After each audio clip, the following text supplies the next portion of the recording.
I know everybody but Bob did their homework. So, sorry that you're the only one. Everybody else did their homework, Bob. That's all right. So we know we're in the Gospel of John, as always. The whole purpose of the Gospel of John is so that we may believe. And that's, you can see that, we'll talk about that here in just a second, the cycles of things of how John reiterates where Jesus will do these things, and then the argument of, is he who he says he is? And John portrays that. But John puts in the best purpose statement in the whole Bible, which says, I wrote this so that you may believe that Jesus is the Messiah, the Son of God, and if I believe you may have life in his name. And so this was his mission to put this out. He was I could just, the tightness he had with Jesus, and then the time to just, how do we want to portray him? What is the whole purpose? What would be the best way? And I love how John did it. I'm going to show people who believe. I'm going to show people who didn't. And here's the facts, and you're going to have to make that choice. So, we're now in chapter 13. We're going to get into the Last Supper. So, the final hours of Jesus' life we know is going to begin with the Last Supper. And we'll see John covers it different than Matthew, Mark, and Luke. But we're going to see even here, he's going to demonstrate his power. But more than anything, you're also going to see him demonstrate his humility. And so far, there's a pattern over, and it just, a cycle keeps repeating itself as John keeps trying to drive home this point. And the cycle basic is that he sees Jesus declaring his divinity, who he is. He does this by teaching, using parable, whatever, but also through miracles. And now it's up to the people who saw or heard to make up their mind, to believe or disbelieve his claims. And so there are several objectives that I think John's trying to make, and again, what he's trying to aim for in this book. First, to make clear Jesus' claims and action. He wants to make sure, as he teaches this, I want to make sure that his claims and everything. And again, like he said, you may or may not believe it, but there's no doubt that Jesus taught and demonstrated through his power that he was the Son of God. There's no doubt. Everything he did to make sure there was no doubt. I always go back to, he makes sure that there is no doubt. I'm going to raise Lazarus. I'm not going to do it like an hour after he died. People go, oh, he really wasn't dead. I'm going to wait till the man stinks. I'm going to open up the tomb and let people smell it and go, whoa, he's dead. No, he's not. That's a miracle. No question. And now what are you going to do with it? I just love that. Here it is. I proved it. What are you going to do with it? Are you going to believe? Or you're not going to believe? People can choose to disbelieve and reject this notion. But I always said, Jesus' message is so clear. So clear. He believed and wanted us to believe that he was divine and the Messiah. This is what he was telling them. This is the message. Number 2, to provide proof for his claims. And that's what John does. He records several miracles in detail in order to support the claims of Jesus, from going to the pool and healing this man everybody knows was crippled forever. A man who was blind forever. And people knew this. Some may not have believed, but he writes as one who believed strongly the proof before him. This is how John writes. I'm writing this. I'm showing people who did believe and who believe, but I'm telling you I'm writing this because I believe who Jesus is. And so that's a powerful, powerful writing. And to record the reaction of the people. In 2 weeks, I want to make sure everybody understood how did the people react to these things. Jesus demonstrated that this disbelief among the Jews is widespread, not just a fluke or a narrow opinion. It was widespread in the Jews. And John is going to make a point of that. And John describes a familiar scene of Jesus demonstrate this great power in front of these leaders. Events a crowd that celebrated him will turn against him, as we see it. They welcome in. How quickly they're going to turn on him.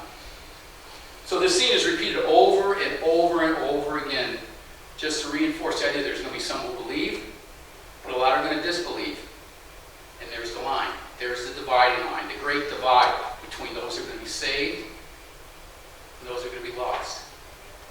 And that's a hard thing for people to understand, that there's going to be a dividing line. There's going to be people who are going to be saved, And there's going to be people who are going to be lost. And for a lot of people, they don't want to think of that. They just think that, well, you just got to be a good person. Well, they believed in, I've said that to people. Well, so believes in Jesus. I said, the devil believes in Jesus. But has he made a commitment? Has he proclaimed him as their Lord and Savior? There's a difference from just, hey, can't be lukewarm. Jesus, I'll spit you out of my mouth. Get off the fence. Choose a side.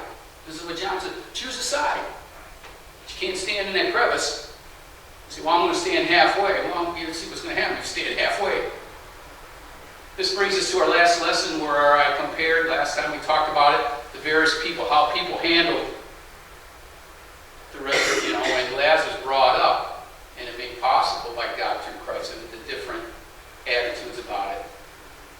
In that lesson, I showed you how different people had their faith strengthened by this great miracle, and how others, like Judas and the religious leaders, their hearts were hardened. And thus repeated that cycle of rejection. And how many people sometimes, it's just like it seems like their hearts are hardened to the truth.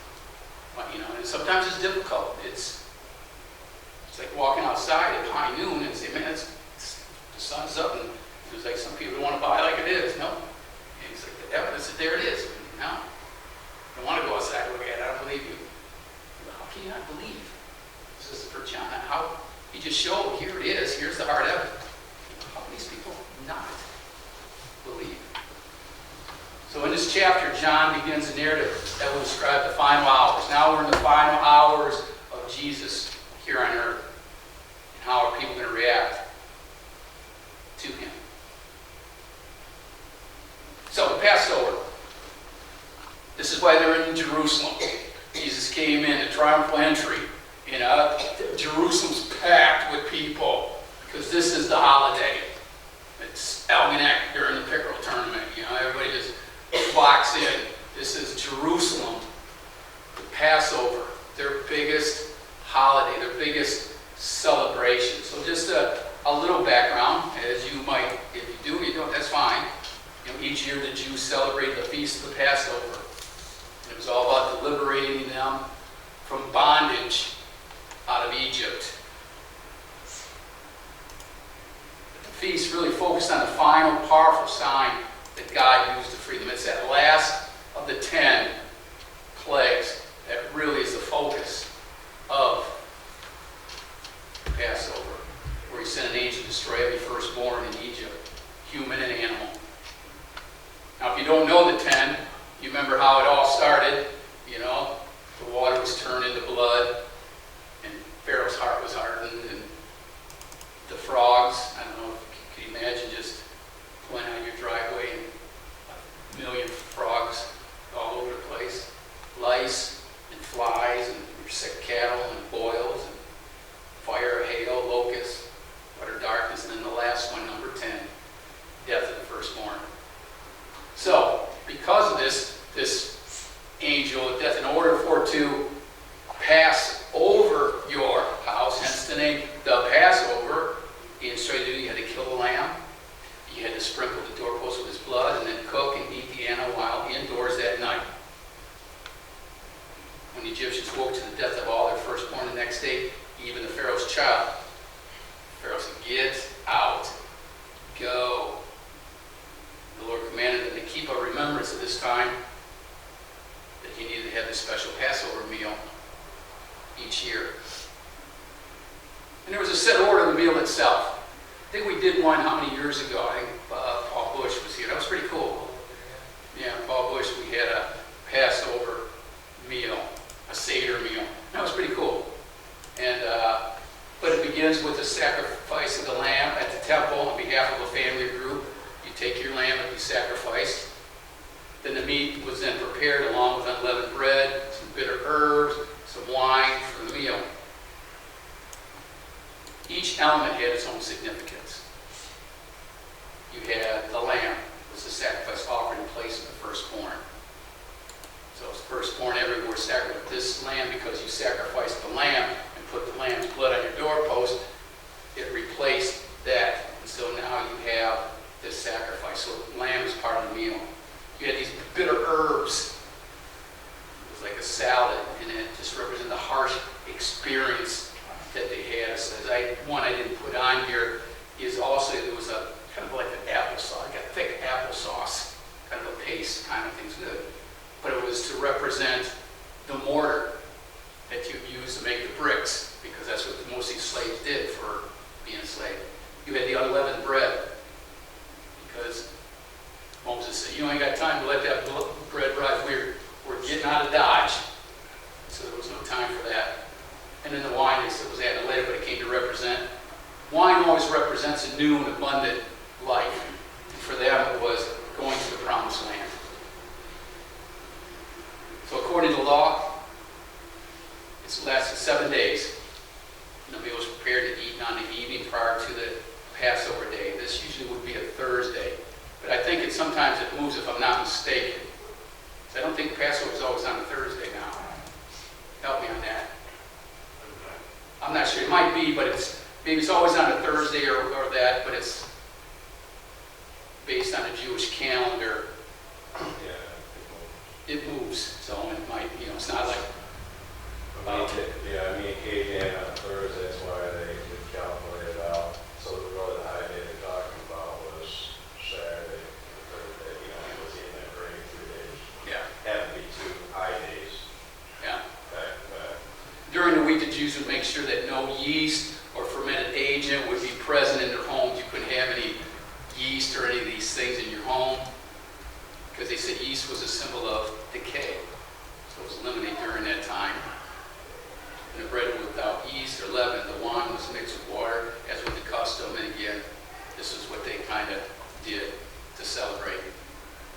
And then during the meal, the father, or whoever presided over the meal, no father was there, would direct the proceedings.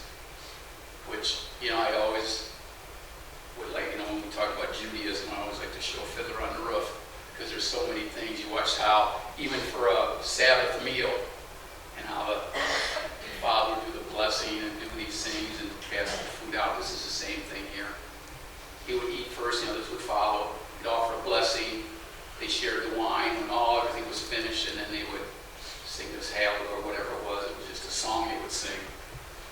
Psalm of praise. And it was this meal that we're talking about. This is the same meal. This is why they are in Jerusalem. This is why they're gathered together. And this is what John is describing in chapter 13. And as Jewish people read this, it was easy to understand. For a lot of other people, you talk to certain Christians, there was some great, they didn't know what is this Last Supper? And as you talk about the Passover, how does this correlate? But you look at the significance and how it does. It's amazing.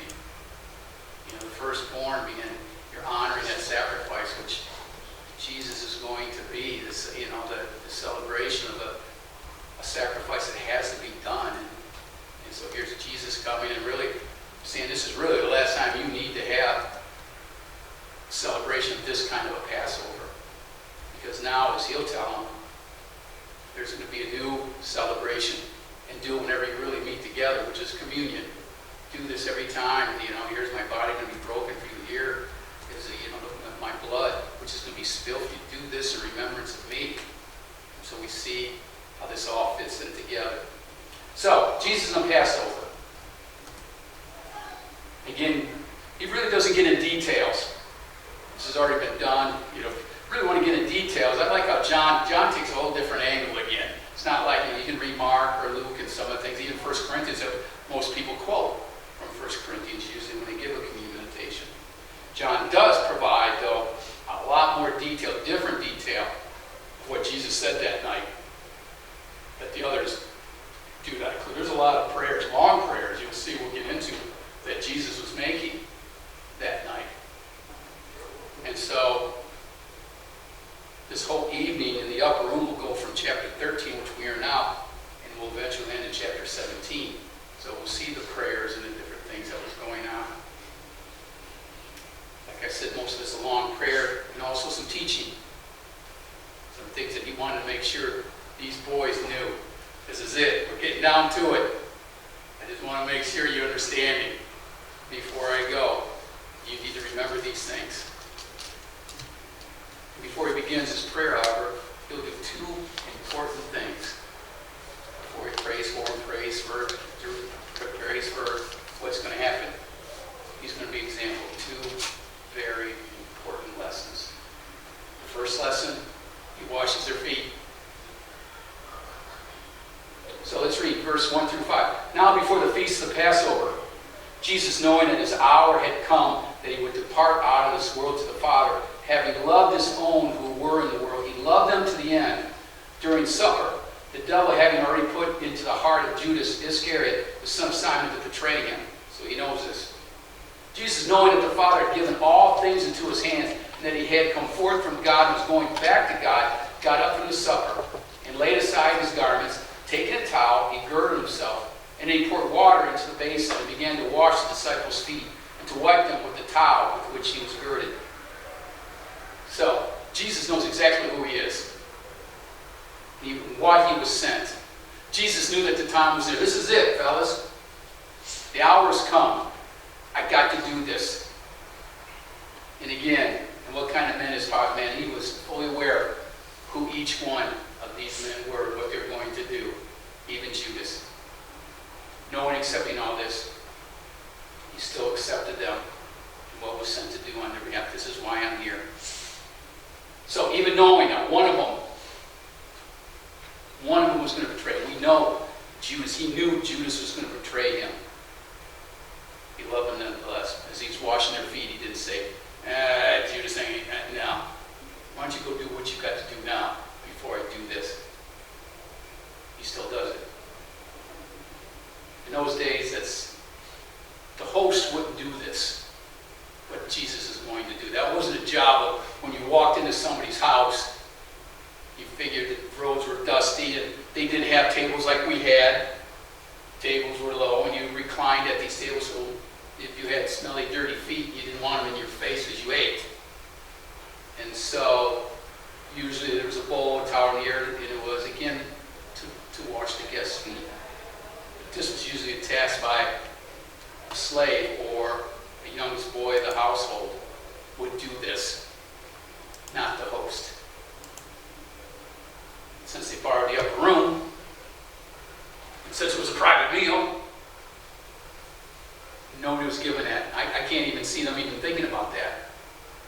I think they just came in, their minds were on other things, and I guess nobody's going to wash their feet. None of them would have thought about doing it. I'll tell you that right now. Yes? They're already who would be on his right, who would be on his left. Exactly. We'll get to that. There's arguments going on.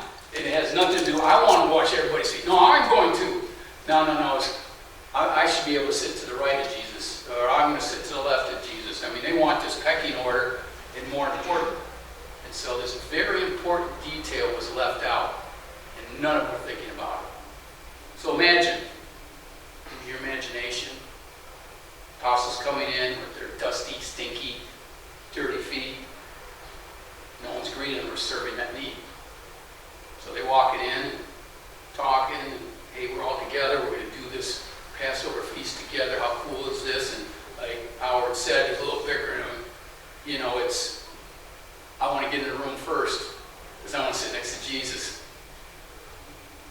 Imagine, as each apostle arrived, no one offering to do this, no one offering to wash each other's feet, because I'm too good for that. That's a slave's job. That's a young boy's job, That's not a man's job to do this. So it ain't happening here. And then imagine the chagrin when the Lord himself gets up from the dinner and quietly begins to do. Can you imagine that? They're just saying, hey, when we done, because I'm going to do it. And then Jesus does it. Oh, whoa, hey, whoa. I'm going, what's going on here? Why is he doing it? The other writers describe an argument among the apostles. If you read some of the other ones, who was the greatest? Because they probably did not like the seating arrangement. We're going to talk about the seating arrangement. But Jesus saw them. They're thinking to themselves, I should be able to sit by Jesus. I'm going to sit by Jesus. I think I should be great. And they're arguing and putting themselves up. And also Jesus, boom, puts them in place without saying a word. As they're arguing, of jockeying for position. Jesus gets over there, going to get that water, get that towel. He's going to start washing some feet. So verse 6. So he's washing feet. So he comes to Simon Peter, and he said to him, Lord, do you wash my feet? And Jesus answered him, what I do, you do not realize now, but you will understand hereafter. You're going to understand. Peter said to him, never shall you wash my feet. He said, no, you're not washing my feet. No, it's not going to happen. And Jesus said, if I do wash you, you have no part of me. And I like Peter just, in that case, don't just wash my feet, but wash my hands and my head, wash my whole body. Give me a bath. Let's crank the shower up, get the hose out. And Jesus said, he who has bathed needs only to wash his feet, but is completely clean. And he said, you are clean. But not all of you. I could just see what's going on. What does he mean by that? Not all of you. For he knew the one who was betraying him. And for this reason he said, not all of you are clean. Did he look at Judas? Were people wondering, was he talking? Was he talking about me? Of course, Peter breaks the awkward silence with a show of protest. That's Peter. No, you're not going to wash my feet. He doesn't understand the implications of these actions and what Jesus will say about it later. And what it's going to mean later. And that's the key of Jesus. How humble can you be to do this? And I think that's the biggest lesson at this moment when I can see so many things. I'm thinking, if I'm going, what would I want? What would I like to say? I can just see the calmness. I don't have to say anything. I'm going to show you, boys. You're going to remember this. The implication after is that they realize God just washed our feet. Jesus Christ, the Son of God, just washed our feet. I can just see the feeling of that argument of, well, I'm better, you're better, I'm better, and walking in. And I wonder if somebody even mentioned it. Anybody going to wash anybody's feet? I guess, well, it ain't going to be me. You want to do, you do it. Slave, you do it, boy. No, I'm not doing it. And all of a sudden Jesus does it, and I can just think, whoa. Jesus pressed him by saying that without this, Peter cannot, let me do this. Pardon me. And then he reverses himself and goes to the other extreme. Give me the path, man. Jesus assures him that only this is necessary for now, and those who have a clean heart, meaning they sincerely believe and act from it, are completely clean. They're absolved. They have no need for any further purification. There's no other purification process, just washing the feet. As Peter will wash me, then he said, no, you're good. You're good. You're going to understand what this is all about. And then he makes reference to the traitor among them, Judas, one who has received the foot washing, but also his heart. Jesus washed his feet anyways, still. And that's what a lesson is at. I wonder how long it took them to figure that out after it was all said and done. And then, man, he taught us to be humble. But do we be humble to ones we love? Or do we be humble for everybody? Jesus said, no, you don't pick and choose. Don't pick and choose. So verse 12. So when he had washed their feet and taken his garments and reclined at the table again, he said to them, do you know what I have done to you? You call me teacher and Lord, and you are right, for I am. If I then, the Lord and the teacher, who wash your feet, you also ought to wash one another's feet. For I give you an example that you also should do as I did to you. Truly, he said, focus here, fellas. I say to you, a slave is not greater than his master, nor is one who sent greater than the one who sent him.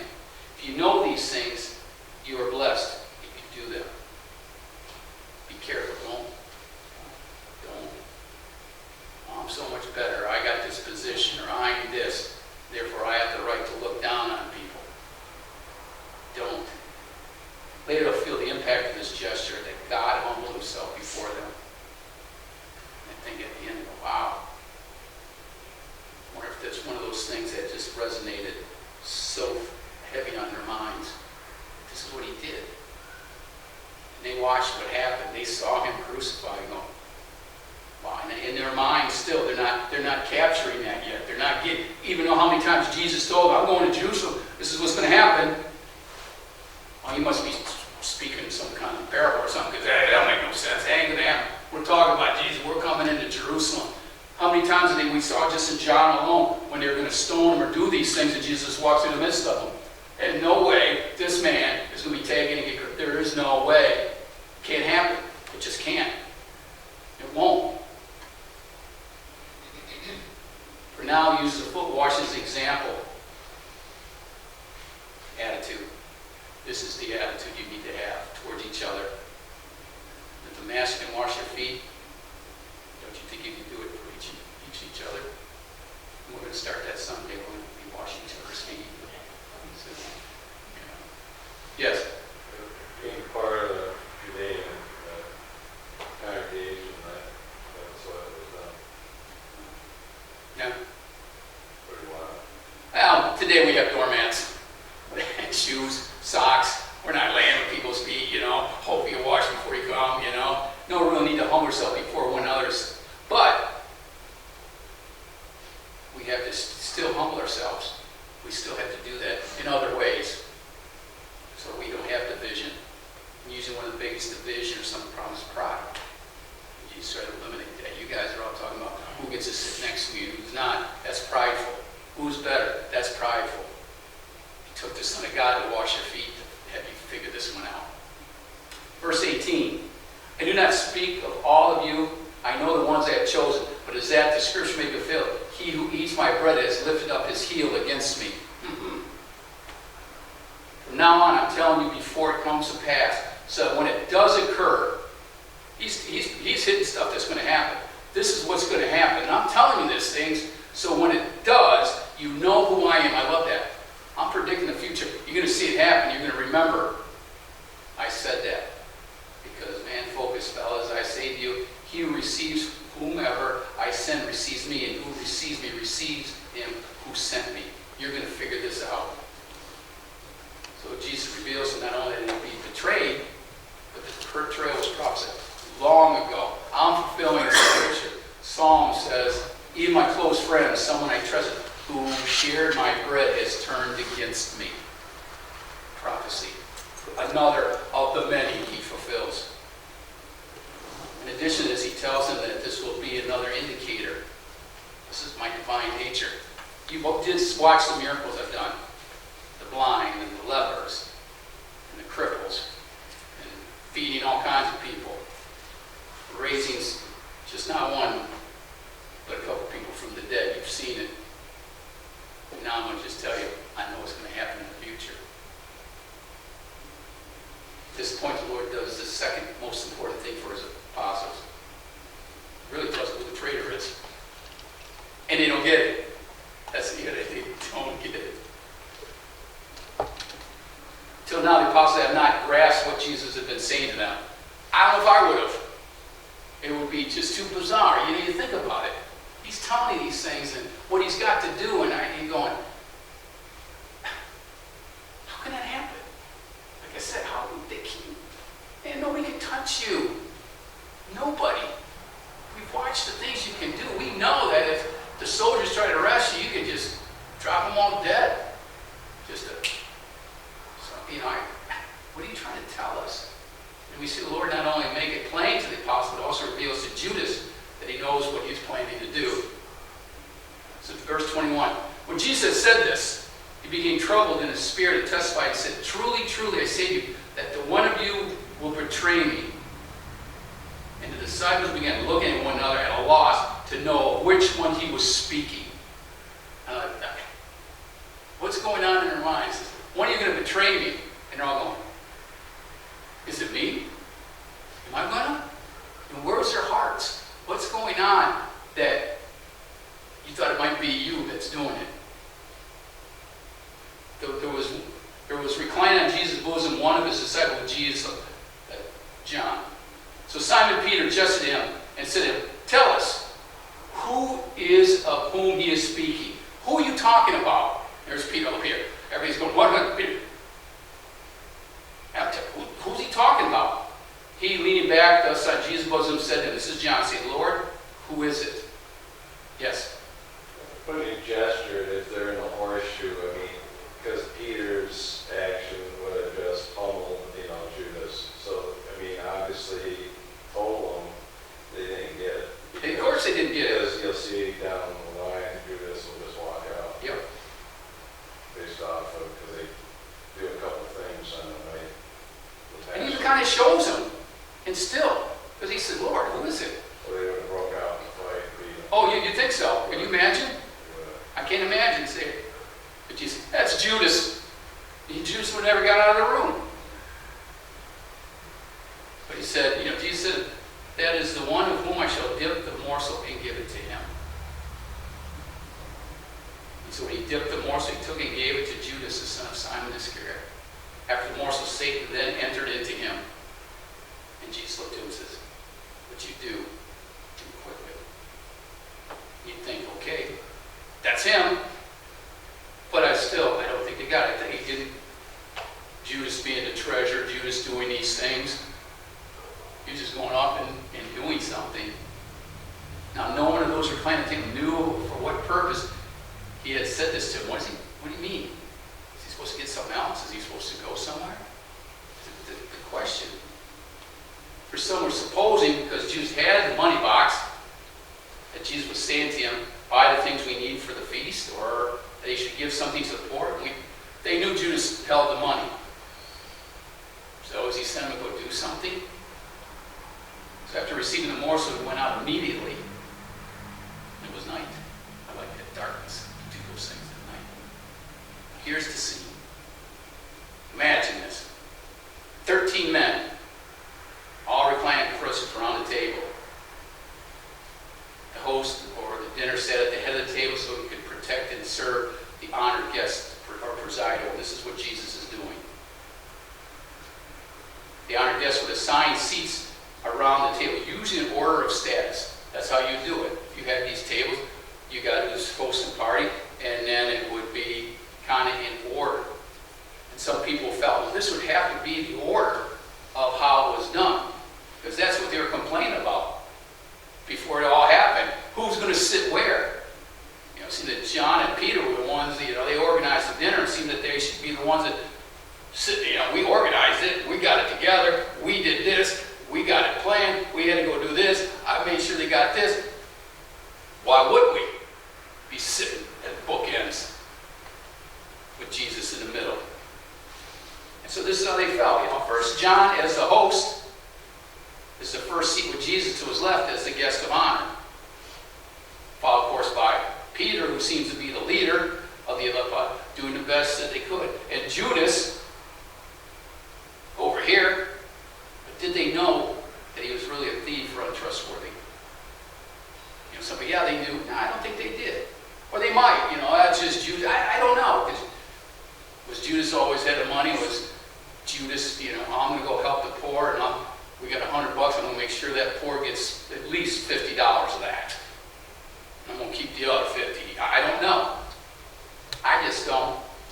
Yeah. Wasn't he the one that when Mary was washing the feet? Yep, right away. Why are you wasting that good perfume? You know what we could do with that money? Do you know what I could do with that money? But things started as planned with John taking it for himself. I believe, because you hear John talks about how he was leaning on Jesus. And Jesus in the honored position, which there was no contest there. Jesus was going to be he was the honored guest. But John tells us three important facts, really, that it wasn't in that kind of a pecking order that we thought would be. When washing the feet, they were sitting there. The last man he really came to was Peter. So Peter wouldn't be at the end, but apparently he must have. When speaking to John, Peter had to gesture to get his attention. It wasn't like they're sitting next to another, Jesus is here, or Jesus sitting here, and I got to talk to him. Psst, psst. Hey, what do you think he's talking about? But it wasn't just, hey, ask him. Jesus spoke and handled the morsel directly to Judas. So if Judas was sitting at the very end or far from him, that would have been a long reach. If he dipped it, Judas is sitting right next to him. Unnoticed. So that means Jesus was next to the Lord, and Peter sat at the end of the table. So it's almost not really how it should have been, but for some reason that's the way it was. And perhaps when assigning seats, Jesus played Judas next to him. It might have only said, "No, Judas, I want you to sit here. Sit by me, Judas." Because he knew he was going to come. And I think Peter probably in a pout, "Well, if that's the case, I'm going to go sit at the end of the table." You know, how many times do you see that happen? Well, I'm going to go sit at the kids' table.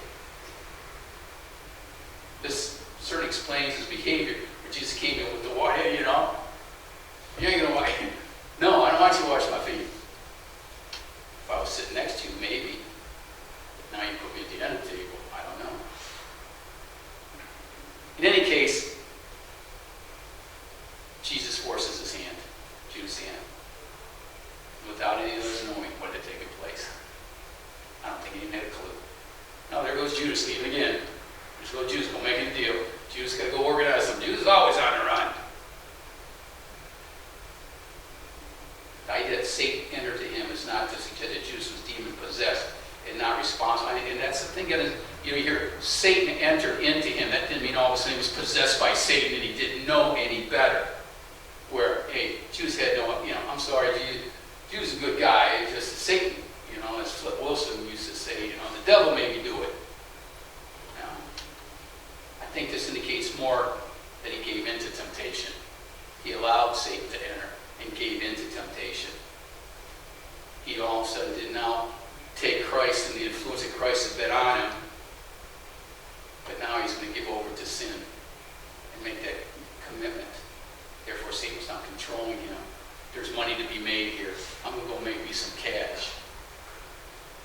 He was become a zombie and Satan was directing him. He allowed Satan to come in and let him control. So, summary here. We're going to stop here because the next section, Jesus is going to start his last prayer that he did, giving his last lessons to the apostles. Even though the Lord's Supper is not described here, this passage does provide lessons that are usually found in the passage of the Lord's Supper as follows. Number one, a servant is not above his master. Jesus proved that. We choose to follow Jesus, we must follow him in all his ways. And that's the thing, too many people want to pick and choose. Well, that's good, but it's a little difficult. I don't want to do that one. He's willing to wash his feet before communion. So must we. In other words, not just the physical washing of feet, but being willing to be humbled, like we need to do. As Jesus said, he told Peter, "You don't belong. You're not having to humble yourself. You don't belong." And we need to humble ourselves. A servant should examine himself. We always talk about that at communion. That we need to examine ourselves. If Judas would have examined his heart full of disbelief and greed, he might not have fallen into total control. If you just thought, wait a minute, let me examine what's going on in here. But greed took over. That self-image of man. And maybe some felt that. There was always that scenario of Judas thinking, Jesus is going to take over Jerusalem. I think that was a lot better. And this is going to be so wonderful because we've watched it. He can't be touched. The things that he can do. And you're thinking, man, Jesus is prepping us. So I'm thinking that, Jesus is going to, can you know the damage that 12 of us could do with Jesus as our general? I mean, if we get a bow and arrow right to the heart, bam! Jesus just pull out and heal us and we back fight again. Jesus just wipe out this whole thing, and we're going to be part of that. And when Jesus puts his kingdom back like David did, and we're the top dogs now. We've lived a life of fishermen and tax collectors and these things where we're basically the scum of our society. Now we're going to be the top of this new society. How cool is that going to be? When the Lord hands us communion bread, let's make sure it's not an accusation of infidelity or hypocrisy like we handed to Judas. When we take communion, we can't allow that to happen. You just say, make sure your hearts are right. Yes?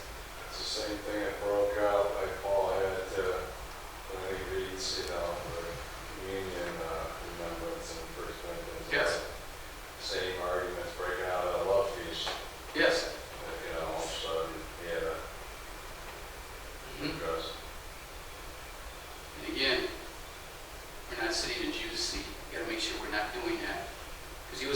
position about it, you think about it.